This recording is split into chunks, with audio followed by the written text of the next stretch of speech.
देखिए, बहुत अजीब बात है और हैरान करने वाली बात है। इतनी सारी राजनीतिक पार्टियां और उन राजनीतिक पार्टियों के संसदीय दल के नेता ईडी में क्या शिकायत करने जा रहे थे?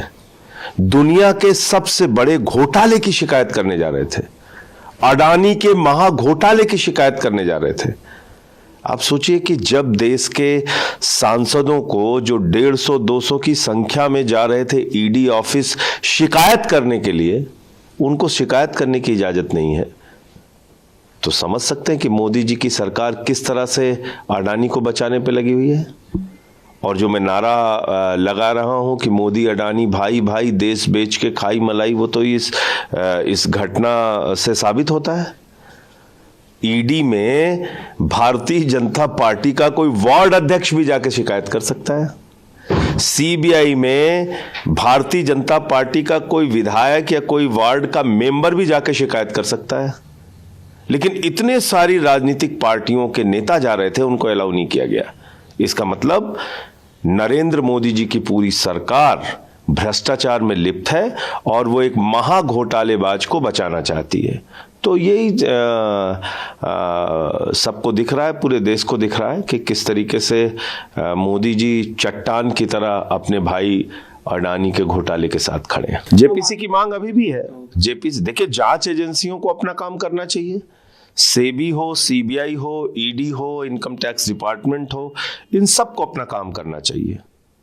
और अगर ये संस्थाएं अपना काम नहीं करेंगी तो हम लोग इनको सदन में भी एक्सपोज करेंगे, सरकार को, और सड़क पर भी एक्सपोज करेंगे। आखिर जेपीसी क्यों नहीं बना रहे मोदी जी? अगर मोदी जी ने और भारतीय जनता पार्टी ने कुछ गड़बड़ी नहीं की है तो जांच से क्यों भाग रहे हैं?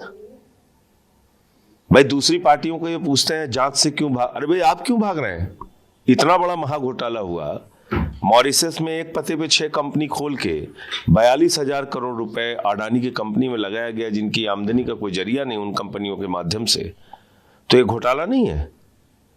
इसमें CBI, ED, income tax department और सेबी कोई कार्रवाई नहीं करेगा और हम लोग चुप बैठेंगे? बताइए, मोदी जी को शर्म आनी चाहिए। सुप्रीम कोर्ट को हस्तक्षेप करना पड़ा।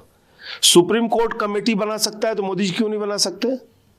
140 करोड़ लोगों ने सुप्रीम कोर्ट को चुना है कि मोदी जी को चुना है? तो मोदी जी कमेटी क्यों नहीं बना रहे? क्योंकि पूरी की पूरी भारतीय जनता पार्टी और नरेंद्र मोदी जी की सरकार ऊपर से लेकर नीचे तक भ्रष्टाचार में लिप्त है। आकाश से लेकर पाताल तक सब कुछ अडानी के नाम पर नीलाम कर दिया है। 2.5 लाख करोड़ रुपए का बैंकों से कर्जा दिया है उसको। ये बैंकों में पैसा जो जमा था, किसका पैसा था? इस मुल्क के आम आदमी का पैसा, इस देश के करोड़ों लोगों का पैसा था, जो पैसा उठा के अडानी को दे दिया गया। लेकिन टीएमसी का भी मुद्दा यही है। लेकिन अडानी घोटाला, भाई ये आप लोग नहीं तय कर सकते ना, ये आपका विषय थोड़ी है। कोई पार्टी अडानी के खिलाफ रैली करके बोल रही है, कोई धरना करके बोल रही है, कोई प्रदर्शन करके बोल रही है, तो टीएमसी भी अपने तरीके से आंदोलन कर रही है, प्रोटेस्ट कर रही है। मुद्दा उनका भी है, अडानी पे जेपीसी बनाओ। तो उनका अपना राजनीतिक दल है, वो स्वतंत्र है निर्णय लेने के लिए कि वो किस दल के साथ खड़े होंगे, नहीं होंगे। लेकिन मुद्दा तो वो भी अडानी का ही उठा रहे हैं। वो ऐसा है ना, मैं आपसे कह रहा हूं कि अडानी के घोटाले को बचाने के लिए, उससे ध्यान हटाने के लिए भाजपा ये नौटंकी कर रहे हैं। उनकी नौटंकी से अब काम नहीं चलेगा। देश अडानी पर जवाब चाहता है। लाखों करोड़ रुपए के घोटाले पर मोदी जी से जवाब चाहता है, जेपीसी से जांच चाहता है। तो इसलिए इस पे जवाब दो। एलआईसी में करोड़ों लोगों का पैसा डूब रहा है, एसबीआई में करोड़ों लोगों का पैसा डूब रहा है, पंजाब नेशनल बैंक में पहले ही 22,000 करोड़ रुपए मोदी जी के 2 भाई मेहुल चौकसी और नीरव मोदी डुबा चुके हैं। तो लोगों का पैसा डूब रहा है, उनके मन में चिंता है, वो सदन में प्रधानमंत्री से जवाब चाहते हैं, उनको आगे जवाब देना चाहिए।